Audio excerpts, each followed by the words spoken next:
Hi friends, అందరికీ నమస్కారం అండి. నా ఛానల్ ముందుగా చూస్తున్నట్లయితే ప్లీజ్ లైక్ చేసి, షేర్ చేసి, సబ్స్క్రైబ్ చేసుకోండి. మీ సపోర్ట్ నాకు అందించండి, మర్చిపోవద్దు.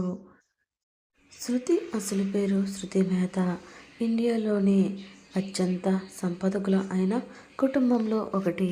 వరల్డ్ వైడ్లో వ్యాపించి ఉన్న షిప్పింగ్ పరిశ్రమలో మెహతా కుటుంబం ప్రధాన పాత్ర పోషిస్తూ ఉంది. ఇదంతా శృతి కన్నతండ్రి కేశవ్ మెహతా రూపొందించారు. కేశవ్ మెహతా సొంత చెల్లెలు మేనకా మెహతా, విక్రమ్ మేనకా కొడుకు. కేశవ్ మేనకాలు తల్లిదండ్రుల ఆస్తిని సరి సమానంగా పంచుకున్నారు. కానీ మేనకా భర్తకి ఇచ్చిన ఆస్తిని విపరీతంగా ఖర్చు చేయడంలో, వ్యాపారంలో చాలా నష్టం వచ్చింది. కానీ కేశవ్ అలా చేయలేదు. అతనికి ఇచ్చిన ఆస్తిని చాలా జాగ్రత్తగా ఫిషింగ్ పరిశ్రమలో ఇన్వెస్ట్ చేసి అంచెలంచెలుగా ఎదిగాడు.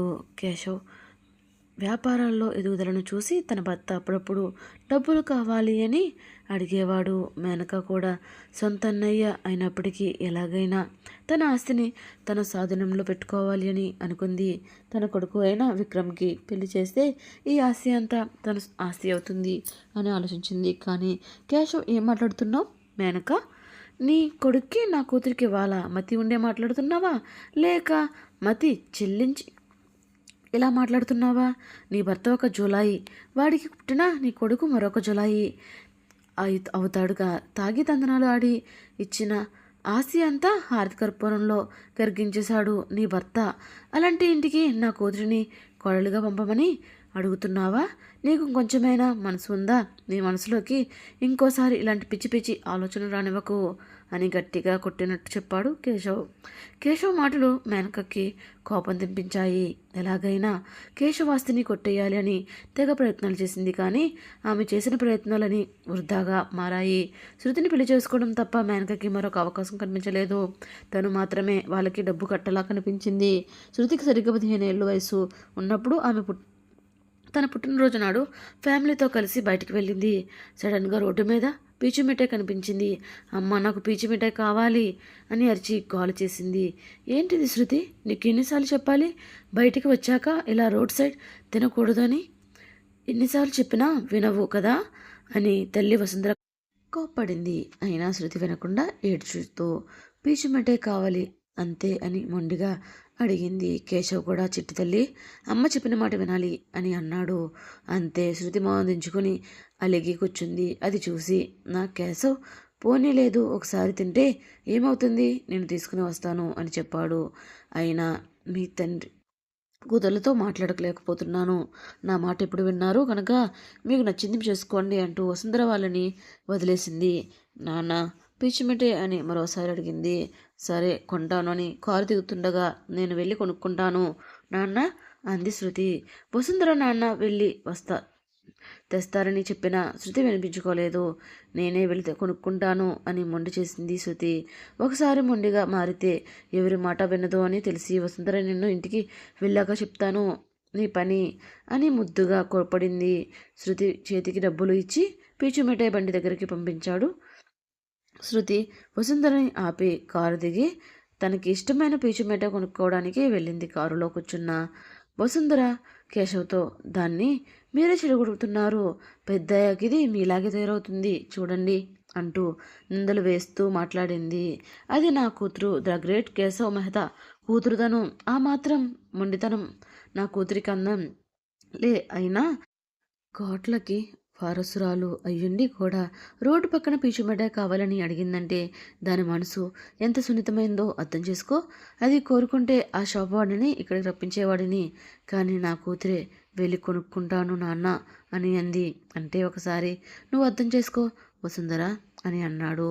వసుంధర కేశవ్ మాటలకి అడ్మైరింగ్గా చూసి ఏదో మాట్లాడడంతో వెనుక నుంచి వస్తున్న ఒక లారీ కంటైనర్ కేశవ్ కారుని ఢీ కొట్టింది. అప్పుడే పీచు మిఠాయి కొనుక్కుని వెనక్కి తిరిగి చూసిన శృతి షాక్తో అలాగే నిలబడిపోయింది. ఆ తర్వాత ఆమెకు స్పృహ వచ్చి అమ్మా అని అరుస్తూ కారు దగ్గరికి పరిగెట్టింది. కానీ ఒక సెకండ్లో ఆ కారు పేలిపోయింది. శృతి ఒక్కసారిగా భయపడి 2 అడుగులు వెనక్కి వేసింది. ఇదంతా శృతి మేనక చేసిన పనే. లారీ డ్రైవర్ని పోలీసులు అరెస్ట్ చేసి విచారణకు పంపించగా అతనే స్వయంగా తాగి నిద్రమత్తులో డ్రైవ్ చేయడం వల్ల ఇలా జరిగింది అని చెప్పాడు.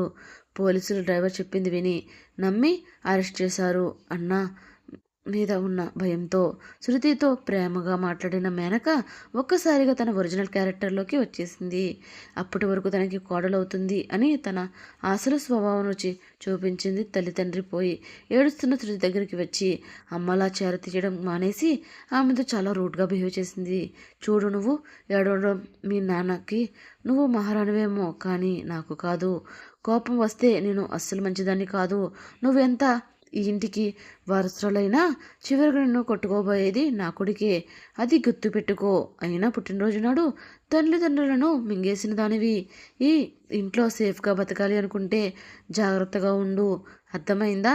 ఇంకోసారి నాకు కానీ నా కొడుక్కి కానీ ఎదురు చెప్పావో నిన్ను చీకటి గదికి బంధించి చేస్తాను అని బెదిరించింది మేనక. శృతికి చీకటి కంటే భయాన్ని పరిచయం చేసింది కూడా మేనకే. ఒకప్పుడు తను ఆ ఇంటికి మహారాణి, కానీ ఇప్పుడు అదే ఇంట్లో తనని పని అమ్మాయిగా ట్రీట్ చేస్తున్నారు. శృతి ఎప్పుడైనా అతని మేనత్తని ప్రశ్నించాలని ప్రయత్నిస్తే కొట్టి చీకటి గదిలో బంధించేది. ఇంట్లో చెప్పకుండా ఎక్కడికైనా వెళ్ళాలని ట్రై చేస్తే కుక్కల్ని వదిలి భయపెట్టేది. అందుకే శృతి కుక్కలన్నా దయ్యాలన్నా అలాగే చీకటన్నా భయం. అందుకే ఆ రోజు మీరా పెంచుకున్న కుక్కపిల్లని చూడగానే భయంతో అరిచింది. శృతి ఇలా ప్రతిరోజు ఇక్కడ చాచిక నరకం చూసింది. ఇక్కడ రోజు విచిత్ర హింసలకు గురవుతున్న శృతి ఇంటి నుండి బయటకు తప్పించుకోవడానికి ఆ ఇంటి పని మనిషి సహాయం చేసింది. కానీ మళ్ళీ ఇప్పుడు అదే నరకంలోకి వచ్చి చిక్కుకుంది. మేనకోడలు ఇంటికి వచ్చిందన్న సంతోషంలో ఉన్న మేనక దగ్గరికి వచ్చాడు విక్రమ్. ఏం చేస్తున్నావమ్మా? ఎందుకు నువ్వు చీకటి గదిలో బంధించావు అని అడిగాడు. ఎందుకు? ఏంట్రా వేరే నాగన్న అదేం చెప్తుందో మర్చిపోయావా? నేను పెళ్లి చేసుకోకుండా ఉండడానికి ఇక్కడి నుంచి తప్పించుకుని పారిపోయింది. ఇన్నేళ్ళు కనిపించకుండా పారిపోయినది ఇప్పుడు దొరికింది. ఇప్పుడు మళ్ళీ వదిలేస్తే మనల్ని మసక్కొట్టి మళ్ళీ పారిపోతుంది. అయినా ఈ పెళ్లి జరిగే వరకు అది ఆ చీకటి గదిలో ఉంటేనే బెటర్. ఒకసారి మీ పెళ్లి జరిగిందంటే అప్పుడు ఈ కోట దాని ఆస్తి అంతా మనదే అవుతుంది. మనం అనుకున్న పథకాలన్నీ అలాగే నిలిచిపోయాయి. నువ్వు దాన్ని పెళ్లి చేసుకున్న సంరక్షణ ఆ సామ్రాజ్యానికి వారసుడవుతావు. ఇక దాన్ని ఆటలు కూడా సాగవు. ఎక్కడికి వెళ్ళాలనుకున్నా వెళ్ళలేదు అని కసిగా అంది మేనక. అదేంటమ్మా అలా అంటావు? దానికి చీకటంటే భయం, నీకు తెలుసు కదా. ఏడుస్తున్నట్లుంది. పాపం కదమ్మా అని జాలిపడ్డాడు విక్రమ్. కానీ మేనక అతని మాటల్ని కొట్టిపారేస్తూ, నువ్వింకా దాన్ని నమ్ముతున్నావా? ఒకప్పుడు దీన్ని నమ్మి మోసపోయింది చాలదా? మనల్ని చీట్ చేసి పారిపోయినదా వాడి ఎవరినో పెళ్లి చేసుకుంది. మనం ఎంతో కష్టపడి వెతికితే ఇప్పటికి దొరికింది. దీన్ని ఇప్పటికీ నమ్మడానికి వీల్లేదు. ఇంకోసారి మన కళ్ళు కప్పి బయటికి పోదు అనడానికి లేదు. అందుకే మన జాగ్రత్తలో మనం ఉంటే మంచిది అని కొడుక్కి సర్ది చెబుతూ, కానీ అమ్మ, శృతి ప్రెగ్నెంట్ విక్రమ్ తలదించుకుని చెప్పాడు. అతను చెప్పింది విన్నాక మేనక ఆశ్చర్యంగా విపరీతమైన కోపంతో చూసింది. తల్లికి ఇంకేం చెప్పాలో తెలియక కళ్ళు మూసుకున్నాడు. ఏంట్రా నువ్వు చెప్పేది? అది కడుపుతో ఉన్నదా? ఈ మాట చెప్పడానికి నీకు సిగ్గుగా లేదా? దాన్ని ఒక్కదాన్ని తీసుకురమ్మని చెప్పాను కదా. దాన్ని కడుపులో బిడ్డను అక్కడే తీసేయకుండా ఇక్కడికి ఎందుకు తీసుకొచ్చావు? విక్రమ్, తప్పు చేసావురా అని కొడుకుని తప్పు పడుతుంది. నేను అలాగే అనుకున్నానమ్మా, కానీ ఇప్పుడు దాన్ని బిడ్డని అడ్డు పెట్టుకొని దాంతో ఆడుకోబోతున్నాను అన్నాడు విక్రమ్. కొడుకు మనసు అర్థమైన మేనక ఏదో ఒకటి చెయ్యి అని, మన టార్గెట్ మిస్ చేయకు అనింది. గదిలో నుంచి శృతి అరుపులు పెద్దగా వినిపించాయి. అత్తయ్య, అత్తయ్య, దయచేసి తలుపు తీయరు ప్లీజ్, నాకు భయంగా ఉంది అని శృతి ఏడుపు గొంతు సుష్టంగా వినిపించింది. కానీ ఆమె అరుపులు వినే వాళ్ళు అక్కడ ఎవరూ లేరు. భయంతో గట్టిగా ఏడుస్తూ ఏడ్చి స్పృహ తప్పి పడిపోయింది. గౌతమ్, సతీష్, విజయ్ ముగ్గురు ఢిల్లీలో అడుగుపెట్టారు. వాళ్ళ ఫ్లైట్ దిగగానే వాళ్ళ కోసం బయట కారు ఎదురు చూస్తుంది. వాళ్ళ కోసం ఒక ముఖ్యమైన వ్యక్తి ఎదురు చూస్తూ ఉన్నాడు. గౌతమ్ని చూడగానే ఎదురు వెళ్ళి చెయ్యి అందిస్తూ హలో గౌతమ్ అని విష్ చేశాడు. గౌతమ్ ఆ వ్యక్తిని చూసి చెయ్యి ఇచ్చి ఒక నవ్వు నవ్వి హాయ్ అశోక్, ఎలా ఉన్నావు అని అడిగాడు గౌతమ్. తరువాత మిగతా ఇద్దరు కూడా అశోక్కి చెయ్యి అందించి పలకరించారు. అశోక్ మాట్లాడుతూ, సార్, ఇప్పుడు మనం హోటల్కి వెళ్దాం. అక్కడికి వెళ్ళాక మనం అన్ని వివరాలు విషయాలు మాట్లాడుకుందాం అని ముగ్గురిని తీసుకుని సిటీలో పేరు మోసిన ఒక పెద్ద గెస్ట్ హౌస్ లాంటి హోటల్కు తీసుకుని వచ్చాడు. అక్కడ వారి కోసం విఐపి రూమ్స్ని బుక్ చేశాడు. ఇప్పుడు చెప్పు అశోక్, శృతి ఎక్కడ ఉంది, ఎలా ఉంది, ఏమైనా కొనుక్కున్నావా లేదా అని అడిగాడు గౌతమ్ సూటిగా విషయానికి వచ్చేస్తూ. వెంటనే అశోక్ తన మొబైల్ తీసి ఒక వీడియో ప్లే చేశాడు. ఆ వీడియోని అందరూ ఒకరి తర్వాత ఒకరు చూశారు. అశోక్ మాట్లాడుతూ, సార్, ఆ బిల్డింగ్ సీసీటీవీ ఫుటేజ్ అని చెప్పాడు. అది చూసిన గౌతమ్ లోపలికి వెళ్ళాలి అంటే ఎలా వెళ్ళాలి అని అడిగాడు. బయట నుండి 1 కిలోమీటర్ వరకు లోపలికి వెళ్ళాలి. లోపల సెక్యూరిటీ చాలా టైట్గా ఉంది. వాళ్ళందరినీ దాటుకుని లోపలికి వెళ్ళడం అంటే తెలిసి అభిమన్యుడు పద్మవ్యూహంలోకి వెళ్ళి చిక్కుకున్నట్లే సార్ అని అశోక్ అన్నాడు. వెంటనే గౌతమ్కి కోపం వచ్చింది. శివాలుని పైకి లేచి, ఇది వినడానికి నేను అంత దూరం నుంచి నీ దగ్గరికి వచ్చింది అని అరిచాడు గౌతమ్. నీ అర్థం చేసుకున్న అశోక్, అర్థమైంది సార్, మరొక మార్గం ఉంది అని చెప్పాడు. ఏంటి అన్నట్లు చూస్తాడు గౌతమ్. ఈ ఇంట్లోకి వంట చేయడానికి ఒక కొత్త వంటవాడు వస్తాడు. మనం వాళ్ళని తప్పించి లోపలికి వెళ్ళగలిగితే శృతిని చేరుకోవచ్చు. కానీ అది కొంత రిస్క్తో కూడుకున్న పని అని చెప్పాడు అశోక్. చెప్పింది విన్నాక ఒకరి ముఖం ఒకరు చూసుకుంటూ తల ఆడించారు. వాళ్ళందరికీ తను చెప్పిన ప్లాన్ ఓకే అని అనిపించగా, సరే సార్, మీరందరూ రెస్ట్ తీసుకోండి, మనం మళ్ళీ కలుద్దాం అని చెప్పి బయటికి వచ్చేశాడు. ఇంతలో సతీష్ స్నానానికి వెళ్ళాడు. విజయ్కి అదిరా నుంచి ఫోన్ రావడంతో బయటికి వచ్చాడు. అందరూ బయటికి వెళ్ళిపోయాక ఆ విశాలమైన హోటల్ గదిలో గౌతమ్ ఒంటరిగా మిగిలాడు. అతడికి శృతి ఎలా ఉందో భయం వెంటాడింది. త్వరగా చూడాలి అని మనసు పదే తహతహలాడుతుంది. ఆమెకు దూరంగా ఉన్న ఒక్కొక్క క్షణం ఒక్కొక్క యుగములా గడిచింది. మొబైల్ తీసుకుని బయటికి వచ్చిన విజయ్ ఫోన్ లిఫ్ట్ చేసి చెవి దగ్గర పెట్టుకున్నాడు. చెప్పు సింధు, ఎందుకు కాల్ చేశావు అని అడిగాడు. హలో సార్, అదేరా మీతో ఏదో మాట్లాడాలి అనుకుంటుంది అని సింధు అనగానే విజయ్ కొన్ని క్షణాలు నిశ్శబ్దంగా ఉండిపోయాడు. విజయ్ మౌనం భరించలేని సింధు సార్ అని పిలిచింది. వెంటనే మరో ఆలోచన లేకుండా సరే, ఫోన్ అదిరాకి ఇవ్వు అన్నాడు. సింధు అదిరాకి ఫోన్ ఇవ్వగానే విజయ్ కొన్ని క్షణాలు నిశ్శబ్దంగా ఉండిపోయారు. అదిరా మాట్లాడుతూ ఎక్కడ ఉన్నావు అని ఏకవచనంతో అడిగింది. విజయ్ ఆమెకు సమాధానంగా నేను ఇప్పుడు ఢిల్లీలో ఉన్నాను అన్నాడు. దానికి సమాధానంగా మీ వదిన శృతి కోసమేనా ఇదంతా అని అడిగింది. అవును, అందుకోసమే వచ్చాం. సరే, ఇప్పుడు ఎలా ఉన్నావు అని మాట మారుస్తూ అడిగాడు. పర్లేదు, బాగానే ఉన్నాను అంది అదీరా తడబడుతూ. సరే చూడు, నువ్వు కొన్నాళ్ళు హాస్పిటల్కి వెళ్ళక జాగ్రత్తగా ఉండు. ఏదైనా హెల్ప్ కావాలంటే సింధు నీ అడుగు, అంతేగాని నేనే చేసుకోవాలని అనుకోకు, నా మాట విను అని చిన్నగా మందలించినట్లు అన్నాడు. అదీర సైలెంట్గా సరే అని అంది. ఇంకా ఏమనాలో అద్దరికి అర్థం కాలేదు. విజయ్ మాట్లాడుతూ సారీ అన్నాడు. ఎందుకు విజయ్ క్షమాపణలు చెప్తున్నాడు అదిరాకి అర్థమైంది. వెంటనే ఆమె చిన్నగా సరే అని అంది. తర్వాత విజయ్ ఏం చేస్తున్నావు అని అడిగాడు. దానికి అధీర తన చేతిలో ఉన్న సర్టిఫికేట్స్ వంక చూస్తూ, అది వాళ్ళ మ్యారేజ్ సర్టిఫికేట్స్. వరుడు స్థానంలో విజయ్, వధువు స్థానంలో అధీర సైన్ చేసింది. చేతుల్లో సర్టిఫికేట్స్ పెట్టుకొని చూస్తున్న అధీరాని చూస్తూ ఏం ఆలోచిస్తున్నావు అని అడిగాడు విజయ్. సైలెంట్గా ఆ సర్టిఫికేట్స్ ఓపెన్ చేసి చూసింది అధీర. అవి మ్యారేజ్ సర్టిఫికేట్స్. వరుడు అన్న దగ్గర విజయ్ సైన్ చేసి, వధువు అన్న దగ్గర అధీర సైన్ చేసి కనబడుతూ ఉంటే మెల్లగా వేళ్లతో తడుముతూ చూసింది అధీర. విజయ్ ఏమీ మాట్లాడకుండా అధీరాని కదిలించకుండా కాసేపు ఊరుకొని నెమ్మదిగా ఏం డిసైడ్ చేశావు అని అడిగాడు అధీరాని. అధీర ఏటో ఆలోచిస్తూ నాకేమీ అర్థం కావడం లేదు, నాకు కొంత సమయం కావాలి అని ముభావంగానే చెప్పింది Adheera. Okay, take your time, నేను మళ్ళీ వచ్చే వరకు ప్రశాంతంగా స్వేచ్ఛగా ఆలోచించుకో అని చెప్పి అక్కడి నుంచి వెళ్ళిపోయాడు విజయ్. అదే సమయంలో కళ్ళు మూసుకుని కూర్చుని ఉన్న గౌతమ్కి శృతి గౌతమ్ అని పిలిచినట్లు అనిపించి సడన్గా కళ్ళు తెరిచి చుట్టూ వెతికాడు. అక్కడ ఎవరూ లేరు. గౌతమ్ ఒక్కడే ఉన్నాడు. వాష్రూమ్లో వాటర్ సౌండ్ వినిపిస్తుంది. సతీష్ స్నానం చేస్తున్నాడు. పదే శృతిని చూడాలి అని మనసు పీకుతూ ఉంటే గౌతమ్ తన ఫోన్ ఆన్ చేసుకుని శృతి ఫోటో చూడాలని అనుకున్నదే తడువుగా ఫోన్లో శృతి ఫోటో చూస్తూ చేతిలో తడుముతూ ఎందుకు ఇలా చేసావు? ప్లీజ్ నువ్వు నాకు కావాలి, నువ్వు లేకుండా నేను ఉండలేను, దయచేసి నా దగ్గరికి వచ్చేవా అని చాలా ఎమోషనల్గా ఫోటోతో మాట్లాడుతున్న సమయంలో అప్పుడే వాష్రూమ్ డోర్ ఓపెన్ చేసి బయటికి వచ్చాడు సతీష్. అప్పటి వరకు మాట్లాడుతున్న డోర్ సౌండ్స్లోకి తల ఎత్తి సతీష్ రావడం చూసి సైలెంట్ అయ్యాడు. ఫోన్ పక్కన పెట్టేశాడు గౌతమ్. గౌతమ్కి ఒక గంట కనిపెడుతూనే నార్మల్గా, గౌతమ్ నువ్వు వెళ్ళి స్నానం చేసిరా అని చెప్పాడు సతీష్. నాకు ఇప్పుడు ఇంట్రెస్ట్ లేదు అని ముభావంగానే చెప్పి పక్కకు తిరిగిపోయాడు గౌతమ్.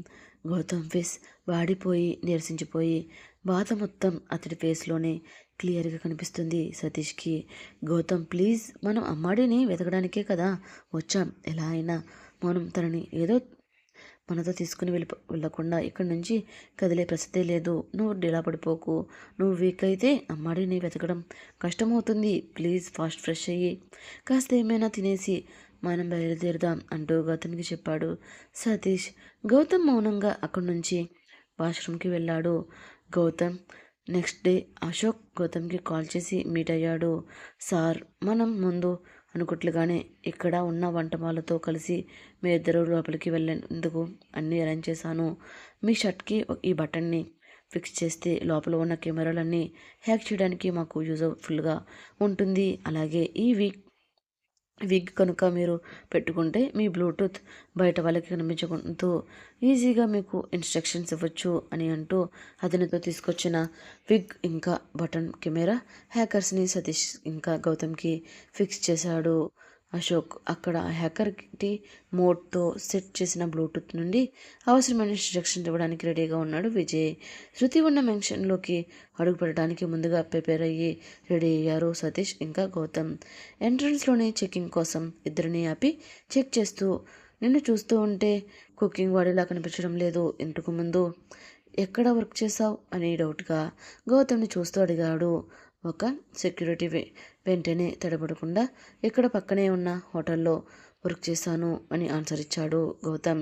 సతీష్ మీద అనుమానం అయితే రాలేదు, కానీ గౌతమ్ మీద రావడంతో గౌతమ్ని ఇంకో కొన్ని డౌట్స్ అడిగి క్లారిటీ వచ్చిన తర్వాత ఇద్దరిని లోపలికి అలౌ చేశారు సెక్యూరిటీ అడిగిన ప్రశ్నలకు ఎక్కడ తడపడకుండా సైలెంట్గా నీట్గా ఆన్సర్ చేయడంతో వాళ్ళ దగ్గర ఉన్న ఎక్విప్మెంట్స్ని విడిచిపెట్టేశారు సెక్యూరిటీ. ఆ మెన్షన్ని చూస్తూ ఆశ్చర్యంగా, మన ఇల్లే ఒక మొహల్లా ఉంటుంది అనుకుంటే ఇక్కడ ఒక ఊరిని మెన్షన్ కట్టినట్టుంది అని నోరు తెరుచుకుని చూస్తూ, ఇంత పెద్ద ఇంట్లో శృతి ఎక్కడుందో మనం ఎలా కొనుక్కోగలం గౌతమ్ అని అడిగాడు సతీష్. గౌతమ్ మాత్రం ఆ మెన్షన్ మొత్తాన్ని అతని కళ్ళతోనే స్కాన్ చేస్తూ అబ్జర్వ్ చేస్తున్నాడు. నేను ఇక్కడ వర్కర్స్తో పాటు వంట చేస్తూ ఉంటాను, నువ్వు సైలెంట్గా వెళ్ళి అమ్మాడి ఎక్కడ ఉందో తెలుసుకో అని గౌతమ్ చెవిలో గుసగుసగా చెప్పాడు సతీష్. ఓకే అని సతీష్ వంటగది వైపు వెళితే గౌతమ్ మెన్షన్లోకి ఎంటర్ అయ్యాడు. సైలెంట్గా చుట్టూ గమనిస్తూ ఎక్కడ కెమెరాస్ ఉన్నాయో అక్కడ షట్ బటన్ కెమెరాతో హ్యాక్ అవ్వడం వల్ల లోపలికి ఎంటర్ అవ్వడం ఈజీ అయింది గౌతమ్కి ఎక్కడ ఏ రూమ్స్ ఉన్నాయో ఒక్కొక్కటిగా బ్లూటూత్ ద్వారా చెబుతున్నాడు విజయ్ చెప్తున్న ఇన్స్ట్రక్షన్స్ ప్రకారం అక్కడ వర్కర్స్తో కలిసి వర్క్ చేసుకున్నట్లుగానే యాక్టింగ్ చేస్తూ శృతి రూమ్ వెతుక్కుంటూ వెళ్తున్నాడు గౌతమ్ని రైట్ సైడ్ విక్రమ్ ఒక రూమ్ నుంచి బయటకు వస్తున్నాడు.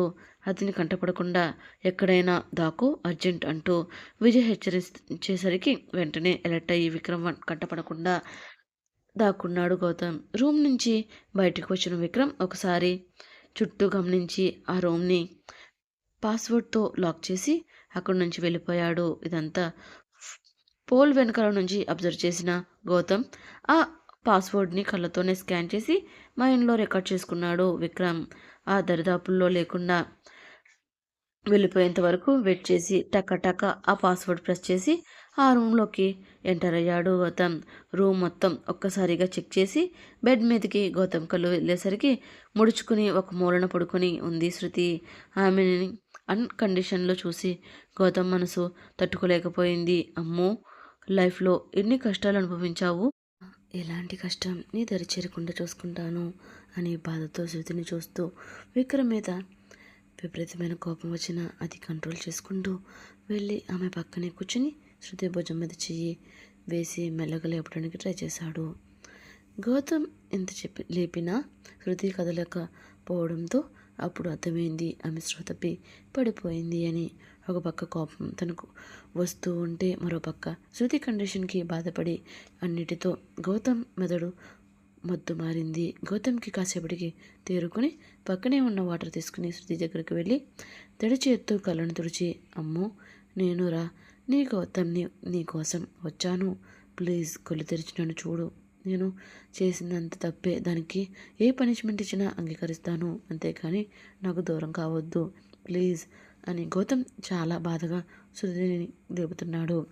గౌతమ్ అతి కష్టంగా కళ్ళు తెరవడానికి ట్రై చేస్తున్న శృతికి ఎదురుగా కనిపించిన వ్యక్తిని చూసి షాక్ అయింది. అప్పటికే ముందు రోజంతా చీకటి గదిలో ఉండడం వలన పూర్తిగా భయపడిపోయిన శృతికి సడన్గా ఒక మనిషి ప్రత్యక్షమైనప్పటికీ టెన్షన్ పడిపోయి గట్టిగా అరిచింది శృతి. ఏ శృతి ప్లీజ్ అరవకు, నేనే నీ గౌతమ్ని అంటూ టెన్షన్గా ఎవరైనా వస్తారేమో అని డోర్ వైపు చూస్తూ చెప్పాడు గౌతమ్. ఎవరు నువ్వు, ముందు ఇక్కడి నుంచి బయటికి వెళ్ళు అంది శృతి. అమ్మో నేనెవరో నీకు తెలియదా, ఎందుకు మా ఇలా మాట్లాడుతున్నావు, ప్లీజ్ అమ్ము నన్ను క్షమించవా, నాతో పాటు వచ్చేయవా, నువ్వు లేకుండా నేను ఉండలేను అంటూ బాధగా అడిగాడు గౌతమ్. భయంగా గౌతమ్ వైపు చూస్తుంది శృతి. శృతి చూపులు మరీ ఇంకొంచెం బాధని పెంచాయి గౌతంలో. అసలు నువ్వెవరు, నన్ను ఎందుకు క్షమించమని అడుగుతున్నావు, అయినా నువ్వు ఎవరిని నిన్ను క్షమించడానికి, ప్లీజ్ ఫస్ట్ ఇక్కడి నుంచి వెళ్ళిపో అంటూ చెప్పింది శృతి. శృతి ఇప్పుడు నీతో మాట్లాడి అంత టైం లేదు, అసలే మనకున్న టైం చాలా తక్కువ, ఫస్ట్ ఇక్కడి నుంచి నువ్వు నాతో బయటికి వచ్చే, తర్వాత జరిగిందంతా చెప్తాను ప్లీజ్ అంటూ రిక్వెస్ట్ చేశాడు. దూరంగా ఉన్న విక్రమ్ శృతి అరుపు విని ఒక్కసారిగా అలర్ట్ అయ్యి ఫాస్ట్గా వచ్చాడు రూమ్ దగ్గరగా. విక్రమ్ కనిపించేసరికి అప్పటికే బ్లూటూత్ చెవిలో పెట్టుకుని ఇన్స్ట్రక్షన్ ఇద్దామనుకున్న సిగ్నల్ లేక మాట వినిపెట్టక టెన్షన్ పెరిగిపోయి, అరే ఇంకా అక్కడ ఏం చేస్తున్నావురా, త్వరగా బయటికి రా, లేదంటే దొరికిపోతావు అని మనసులోనే అనుకున్నాడు విజయ్. డోర్ ఓపెన్ చేసి లోపలికి వెళ్ళి చూస్తే శృతి నిద్రపోతుంది. ఒకసారి రూమ్ మొత్తం చెక్ చేసి అక్కడ ఎవరూ లేరని కన్ఫర్మ్ చేసుకుని డోర్ లాక్ చేసి అక్కడ నుండి బయటికి వెళ్ళిపోయాడు విక్రమ్ వెళ్ళిపోయాడు అని కన్ఫర్మేషన్ చేసుకున్న తర్వాత బాత్రూంలో నుంచి బయటికి వచ్చాడు గౌతమ్. శృతిని నేనెవరో తెలియదు కానీ నన్ను ఎందుకు సేవ్ చేశావు అని సూటిగా ప్రశ్నించాడు. ఫస్ట్ నువ్వు ఇక్కడి నుంచి వెళ్ళు, లేదు నీతో పాటు నేను కూడా ప్రాబ్లం ఫేస్ చేయాల్సి వస్తుంది, ప్లీజ్ వెళ్ళిపో అంటూ ఫేస్ పక్కకు తిప్పుకొని చెప్తుంది శృతి. నువ్వేం చేస్తున్నావు, ఏం చెప్పినా నిన్ను విడిచిపెట్టే వెళ్ళే పరిస్థితి లేదు, వెళితే నీతోనే కలిసి బయటికి వెళ్తాను అని గట్టిగా చెప్పాడు గౌతమ్.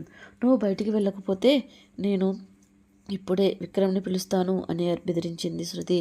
శృతి బెదిరింపులకి విపరీతమైన కోపం వచ్చినా దాన్ని కంట్రోల్ చేసుకుంటూ అలా శృతిని చూస్తూ నిలబడ్డాడు గౌతమ్. దయచేసి అర్జెంటుగా ఇక్కడి నుంచి వెళ్ళిపో అని గౌతమ్కి మాట్లాడే ఛాన్స్ ఇవ్వకుండా బయటికి నెట్టేసింది శృతి. కోపంగా సతీష్ దగ్గరికి వచ్చాడు గౌతమ్. అమ్మాడి అది ఏం జరిగింది, ఒక్కడివే వచ్చావు ఏమిటి అంటూ డౌట్గా చుట్టూ చూస్తూ అడిగాడు సతీష్. పిడికిలి బిగించి లోపల జరిగిందంతా చెప్పాడు గౌతమ్. అరే గౌతమ్, అమ్మాడి కోపంలో ఉండి అలా మాట్లాడుతుందిలే, కోపం తగ్గిన వెంటనే వచ్చేస్తుంది, నువ్వేం టెన్షన్ పడకు అంటూ నచ్చ చెప్పాడు సతీష్. ఆమె వెళ్ళిపోమందని కోపం కాదు సతీష్, ఆమెని ఫస్ట్ ఇక్కడి నుంచి ఎలా అయినా తీసుకువెళ్ళాలి, అది ఆ విక్రమ్ కంటపడకుండా అది ఎలా అని ఆలోచిస్తున్నాను అంటూ ఏదో డీప్గా ఆలోచించి చెప్పాడు గౌతమ్. ఏదైనా ప్లాన్ ఆలోచిద్దాం, ఎలా అయినా అమ్మాడిని తీసుకుని వెళ్దాం అంటూ హామీ ఇచ్చాడు సతీష్. గౌతమ్ ఆలోచనలో ఉండిపోయాడు.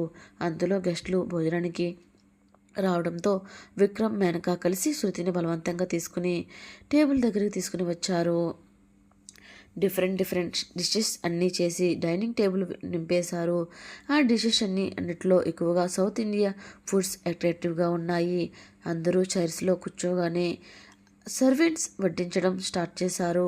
ఒకనొక ఫుడ్ ఐటెంని ఎంజాయ్ చేస్తూ తింటున్నారు. అక్కడ ఉండే ప్రతి ఒక్కరూ ఎప్పుడు తినే ఫుడ్లా కాకుండా కాస్త టేస్ట్ డిఫరెంట్గా కనిపించింది విక్రమ్కి. అక్కడ ఉండే సర్వెంట్తో ఈ వంటలన్నీ ఎవరు ప్రిపేర్ చేశారు అని అడిగాడు విక్రమ్. ఆ సర్వెంట్ ఎవరు వంట చేశారో చెప్పడంతో వెంటనే విక్రమ్ వాళ్ళని రమ్మని ఆర్డర్ పాస్ చేశాడు విక్రమ్. సతీష్, గౌతమ్ మాట్లాడుతూ ఉండగా సర్వెంట్ వాళ్ళ దగ్గరికి వచ్చి సార్ పిలుస్తున్నారు అని చెప్పగానే షాక్ అయ్యారు ఇద్దరు. అది బయటకు కనిపించకుండా కవర్ చేస్తూ సరే వస్తున్నా పదండి అని చెప్పి ఆ వ్యక్తిని పంపించాడు సతీష్. గౌతమ్, ఇప్పుడు నువ్వు కూడా వస్తే అనవసరంగా రిస్క్ అవుతుంది, నువ్వు ఇక్కడే ఉండు, నేను వెళ్ళి విషయం ఏమిటో కనుక్కొని వస్తాను అని వెళ్ళాడు సతీష్.